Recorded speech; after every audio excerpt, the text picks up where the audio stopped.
শেখ হাসিনা গণহত্যাকারী ও পলাতক আসামি হিসেবে কারাগারে যাবেন, আইনমন্ত্রী আসাদুজ্জামান। ঝিনাইদহের শৈলকুপায় অনুষ্ঠিত আগামী শৈলকুপা শীর্ষক মত বিনিময় সভা ও চিত্রশিল্পী মোস্তফা মনোয়ারের স্মরণ সভায় বক্তব্য দিয়েছেন আইন, বিচার ও সংসদ বিষয়ক মন্ত্রী মোহাম্মদ আসাদুজ্জামান।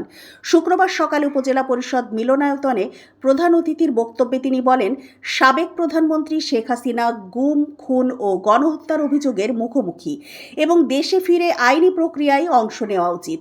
তিনি আরও বলেন, আইন তার নিজস্ব গতিতেই চলবে এবং বিচারিক প্রক্রিয়ার মাধ্যমে সত্য উদ্ঘাটিত হবে। সেই বিচার বিভাগে এখনো অনেক সমস্যা আছে। আপনার কাছে সমস্যা একরকম, আমার কাছে সমস্যা আর একরকম। অনেকেই বলবেন দুর্নীতি ছুঁয়ে গেছে, অনেকেই বলবেন টাউন বাটপাড়িতে ছুঁয়ে গেছে, অনেকেই বলবেন স্ট্রাকচার নাই। আর আমার কাছে বিচার বিভাগের সবচেয়ে বড় সংকট হলো মানবিক মূল্যবোধ সম্পন্ন বিচারকের। আমি যদি বিচারকের পেশা বেছে নেই, তাহলে আমাকে ধরে নিতে হবে আমি সমাজের আর 10টা চাকরির মতোই চাকরি করতে আসিনি। এখানে আমি এসেছি ডিভাইন জাস্টিস দেওয়ার জন্য, বিধাতা প্রদত্ত সার্বভৌম ক্ষমতা প্রয়োগ করার জন্য। সেই ধারণা নিয়ে যদি যেদিন বিচারকরা ওই চেয়ারে বসবেন, সেই দিন একটি স্বচ্ছ, স্বাধীন, নিরপেক্ষ এবং ন্যায় বিচারপূর্ণ বিচার ব্যবস্থা বাংলাদেশে প্রতিষ্ঠিত হবে বলে আমি বিশ্বাস করি। সম্প্রতি প্রচারিত শেখ হাসিনার অডিও বার্তা প্রসঙ্গেও মন্তব্য করেন মন্ত্রী।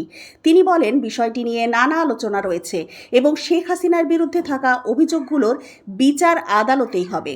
এ সময় বিচার বিভাগের আধুনিকায়ন ও জনগণের আস্থা অর্জনের উপর গুরুত্ব আরোপ করে আইনমন্ত্রী বলেন, বিচার বিভাগকে সাধারণ মানুষের শেষ আশ্রয়স্থল হিসেবে গড়ে তুলতে হবে। বিচারকদের মানবিক মূল্যবোধ ও ন্যায় বিচার প্রতিষ্ঠার দায়িত্ব পালনের আহ্বানও জানান তিনি। অনুষ্ঠানে জেলা প্রশাসক, পুলিশ সুপার, উপজেলা নির্বাহী কর্মকর্তা, স্থানীয় রাজনৈতিক নেতৃবৃন্দ ও সুশীল সমাজের প্রতিনিধিরা উপস্থিত ছিলেন। উনি বলছেন উনি ডিসেম্বরে আসবেন। আমিও বিশ্বাস করতে চাই উনি ডিসেম্বরে এসে কারাগারে যান, আইনি পথ ধরে হাঁটুক। আইনের পথ ধরে হাঁটলে আমরা একটা কথা বারবার বলি, অনেক ক্ষমতা মানুষের, কিন্তু আইনের ক্ষমতা তার থেকেও দীর্ঘ। আইন তার দীর্ঘ ক্ষমতা প্রয়োগ করবে।